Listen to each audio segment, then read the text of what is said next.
Students across America are all too often reminded the tragic reality of unstable minds and violent actions.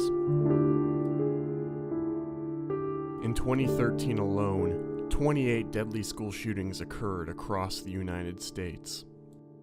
The Cal State Northridge Police Department trains for the worst, and knowing what to do in such an event could one day save your life. The most critical thing in that circumstance, of course, is to remain calm. If the person, for example, is trying to rob you and wants to take your property, give it up. It's not worth fighting for. Generally, in those circumstances, when you give up property, that person's going to take off and run.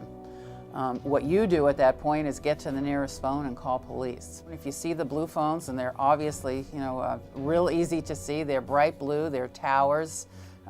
They have lights at the top of them at night. You can see them from that. But sometimes you might be really close to the lobby of a building. A lot of lobbies at campus buildings have, campus phones. So it really depends on where you are. If you're outdoors and you're in an open area, plaza area, you don't want to run smack in the middle of an open area.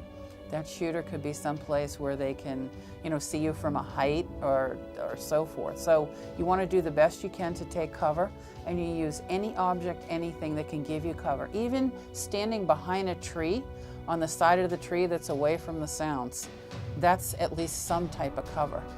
We're here on the second floor as we're talking.